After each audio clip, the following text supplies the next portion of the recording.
I was thinking about when people encounter entities, spiritual entities that are scary. So when people encounter the type of spiritual entities that are expressly scary to them and that are expressly they feel like either haunting them or trying to get their energy or antagonizing them in some way. So I actually have encountered some of these entities that some people um, would categorize them under the demon umbrella, but oftentimes in my case they're actually like I would see them more as like ghosts, or sometimes I would see them as more like spiritual raccoons. What I mean by that is just something that's feeding on energy like a thought form, but maybe that is just like feeding on a type of energy that is like a negative type of energy, and then puts you in a state where you're very afraid so it can continue to feed on the fear essentially. And I have interacted with these sorts of entities before. They tend to not be intelligent. They tend to not really be self aware or conscious. There are exceptions. I have met a couple exceptions. But when it's really the sort of thing where they are just like feeding on negative energy, a lot of these are more like spiritual scavengers, sort of like insects or just like scavenger creatures, but the spiritual equivalent essentially of that. And what do you do when you're in a situation like that? Like, what do you do when you have a spirit attached to you that's hurting you like that? So, this took me a long time to realize, and I know this might be a controversial opinion on this, but I truly, truly believe that these entities are just as much mental and psychological as they are a spiritual phenomenon. What I mean by this is when I was experiencing these types of entities, I had really, really bad PTSD. I still struggle with PTSD, but my PTSD at that time was a lot worse. It was. I mean, I've had nightmares all this week, but it was worse.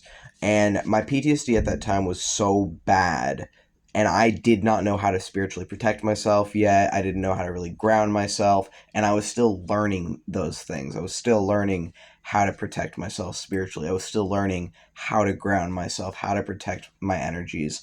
And these entities that definitely felt like external entities at the time, they definitely felt like I was being haunted by something that wanted to hurt me, is what it felt like. It felt like there are these things trying to hurt me.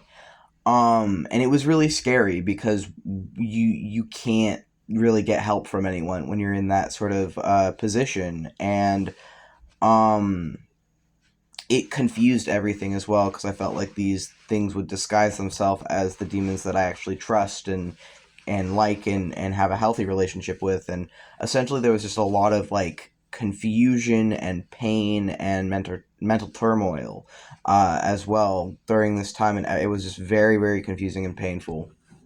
And I eventually developed a way of dealing with these scary entities that I want to talk about. But before I talk about how I learned to deal with them, I want to say that I know they feel like they are external, and I know maybe in some ways that can make it bearable dealing with them.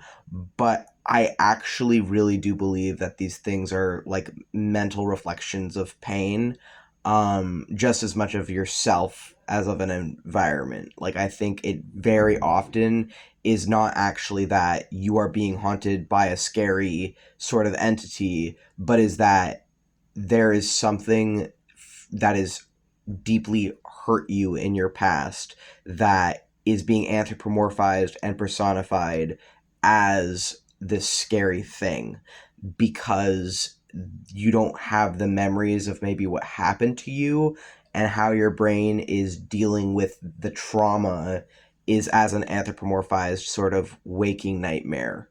Um, this is what I now kind of believe that these things are, is that they are just as much a mental thing as they are a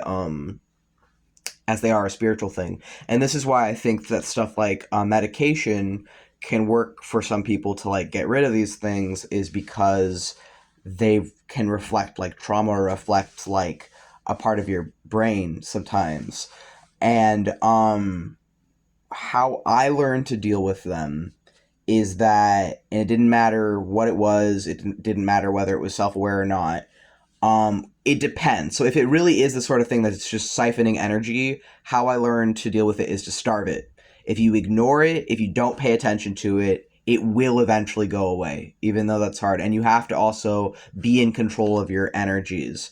You have to be in control of your energies, you have to ignore it, and you have to essentially starve it of any attention, and eventually it will go away for those kinds.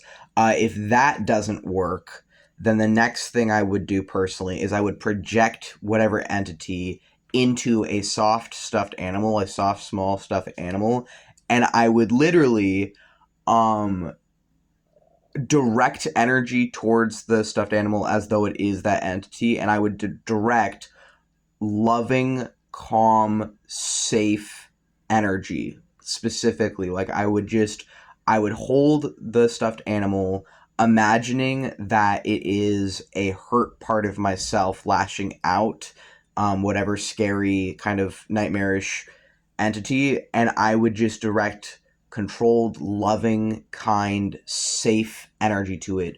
And this, it can take days, it can take months, it can take years, but eventually something would change in that entity. This is, obviously talking about an entity that you're not able to get rid of by other means.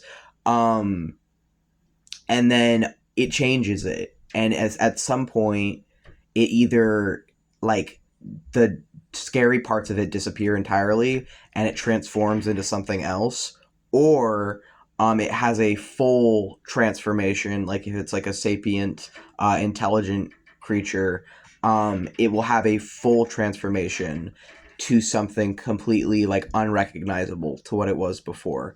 I almost call these things like bugs or glitches, or like glitchy people, like glitchy people or buggy people, or like um I don't know, they're fucking scary, right? But that's how I've learned to kind of like deal with it, is if I encounter that sort of thing, I will direct loving, kind, safe energy towards a stuffed animal imbued with its energy until it stops feeling that dark and scary way and starts to feel calm and safe and balanced. And that's how I've learned to kind of balance it. And this has worked for me very well.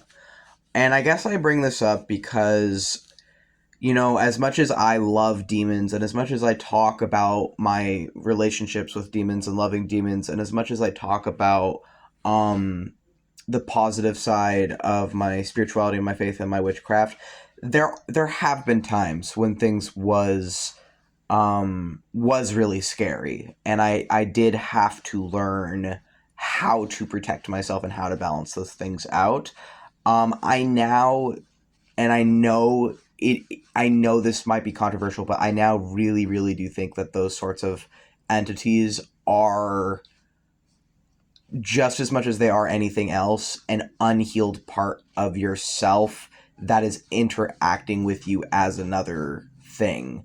I know that there are probably people who are going to disagree with that, but to me, I think that a lot of these ghosts and these ghouls and these like expressly destructive scavenger creatures, or these fear eaters, or these negative entities, I think a lot of the time are actually parts of yourself. But it took me years to kind of see it that way, and it doesn't matter what they are when you're dealing with them and you feel like you're being haunted by some nasty shit. But yeah, how I learned to heal those things is to direct kind, loving, calm, and safe energy toward them over time until they transform. And this has been a highly effective means of alchemy, or of getting entities to transform for me.